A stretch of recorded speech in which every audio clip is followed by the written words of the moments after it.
Hi folks, welcome to this episode of Hit the Mahogany. How many of us have got bottles of booze that lurk around in the back of a liquor cabinet?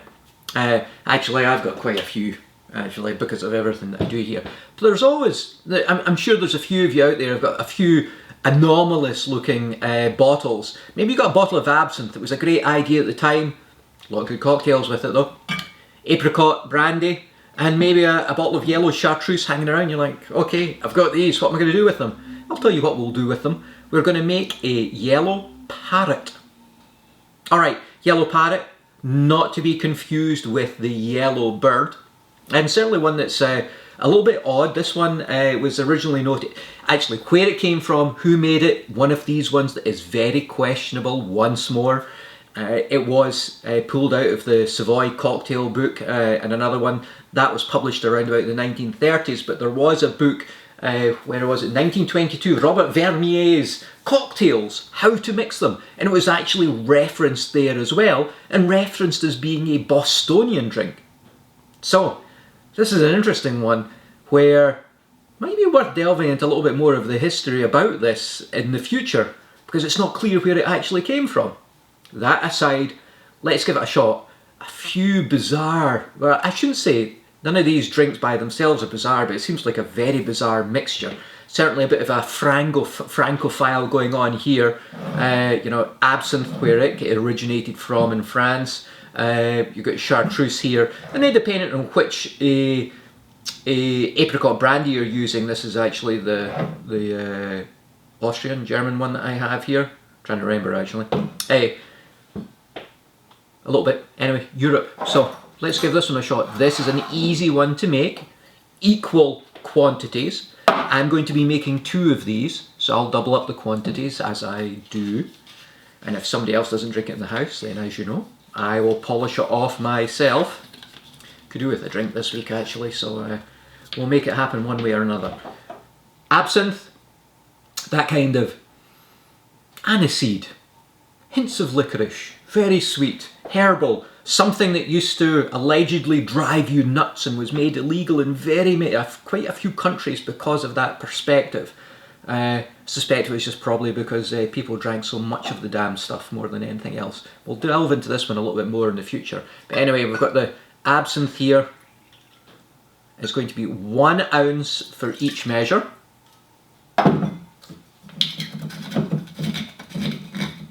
Our Apricot Brandy, or Apricot Eau de Vie, as I actually spoke about in one of the other ones as well. Eau de Vie generally references a fruit that has been fermented and then distilled. But it's interesting, I did mention this before because I actually touched on it. I said, well, maybe you could actually be out of barley or something like that.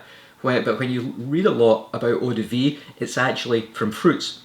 But in other countries, such as Scotland, like water of life is actually whiskey, and that's certainly not fruit. That's coming from grain, definitely. So we can open up Eau de Vie to more, but in general terms, it's usually a fruit that's being fermented fruit that's being distilled. So that was 1 ounce for each of our Apricot Brandy there, and then Yellow Chartreuse, cousin, sister, brother, daughter, who knows, of green Chartreuse. A little bit lighter, a little bit sweeter, a little bit more of a honey haze to it, a little bit less herbal strengths than the green Chartreuse. There's a little bit of that aniseed still coming through in this one as well. Oh, it's great that. As I always suggest, I'm not going to do it this time actually because I've already gone too far. Taste these things yourself before you actually mix them, so you actually understand what each of these are like before you actually make a cocktail. So again, that was 1 ounce for each measure, 2 ounces in total since I'm making 2 of our Yellow Chartreuse. Now this is an interesting one. We have something like Absinthe and the Chartreuse there. Because of the herbal components within them, there's a lot of, what am I trying to say? There's a lot of essential oils in there. And what you're trying to do, what you want to do when you're mixing this is you want those essential oils to be released, and you also want to emulsify it a little bit. So we're going to actually do a little bit more dilution with respect to this one when we're actually stirring it. And doing all that stirring, we're going to stir it for about a minute in total, stirring it, a lot more dilution. opens up many of the flavours, drops down a little bit of the sweetness there, and those essential oils, you're basically emulsifying it. Emulsifying? Well, if you think about your, what would be a good example? Something that okay, what about your salad dressing? Just a simple one. Citrus, lemon, maybe olive oil and vinegar. You leave it sitting for a while and it separates. What you do, you shake it up, and yeah, when you shake it up, it emulsifies and it becomes that sort of white, clear, that white colour. Basically, you've just kind of you've mixed the oil and the waters together a little bit there. It will separate again, of course. All right, let's get the ice in here.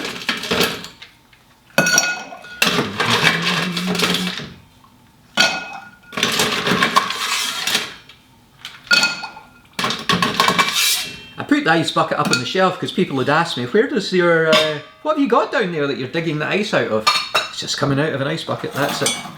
All right, let's stir this up about 1 minute. So I'm going to be here a wee while, okay? All right, here we go.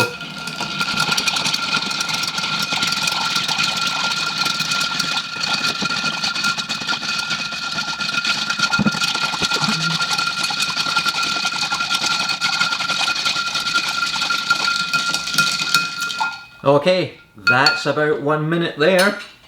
Alright, let's get this one poured out. You'll notice that on many bottles of absinthe, to scare you a little bit, actually this one's in Italian and I just noticed that, you'll see things like skulls and things like that. So why not, if you're going to use some ice, let's use a little skull there. Look at that. Let's put that little baby in there, okay? We've got another one here. Another little skull. Of course, it would be better if it was clear ice, but I'm sorry I can't do that for you. I haven't got round to going through the physics of actually getting the right stuff to make that. Okay, alright. Get this little baby strained out.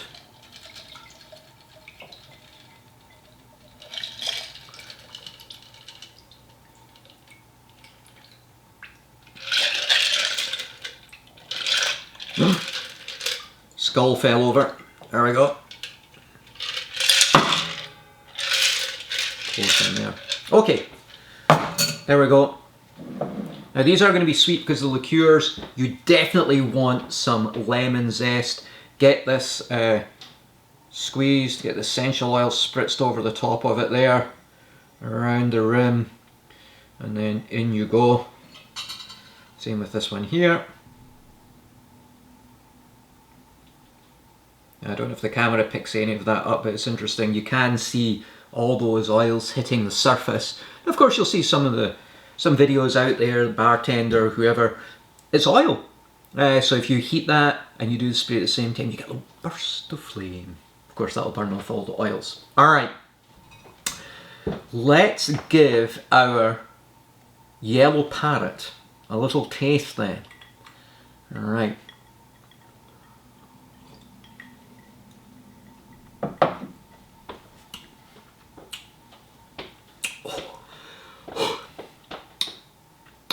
Certainly not for the faint of heart. It's a strong one. It's all booze that's in there. Now, I'm not a great pastis, Pernod, absinthe, that aniseed type flavour, Galliano, whatever, Sambuca, let's keep going. It's not my favourite, but what I like is the way, like in a Corpse Reviver #2, you swill it around, you still get a little bit of that flavour there. In here it's much heavier, but the thing is, there's actually so many other flavours going on in here, and they actually say that as it continues to dilute, you'll get more of, you'll get additional flavours coming out from each of these liqueurs. Okay, what can I say? Absinthe up front, clean, fresh, sharp. You got the warmness. The apricot liqueur comes in next, or apricot brandy. That's a little bit of the warmth. I do get that warmth. And then at the end, there's sort of like that just a hint of honey. And then more of those herbal notes and a little bit of that drying. I think that's coming from the chartreuse there, kind of drying out your mouth just a fraction. So,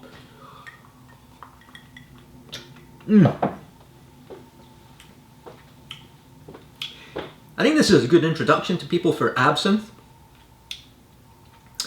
It's certainly a, you know what? It's an old worldy style cocktail, definitely, because you've got some very extreme flavors going on in here, but they actually work surprisingly well together.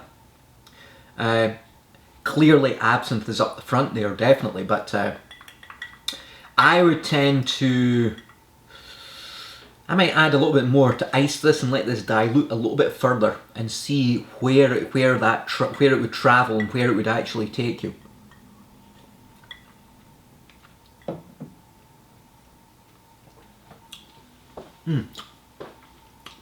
It's very complex. That's why I'm thinking through it. All right, enough. Okay, all right. That was our Yellow Parrot. Okay. Oh, it's actually good. As I did say, I am not a fan of aniseeds and things like that, so it's a little bit of a struggle for me. Don't give me liquorice, for goodness sake.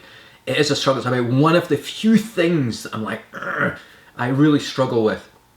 But this, I could do one, definitely. Now, if you like absinthe and you like this type of thing, you're gonna love this. Okay, you're gonna knock it back like nobody's business. All right, everybody, enjoy your Yellow Parrots. Cheers. Definitely different.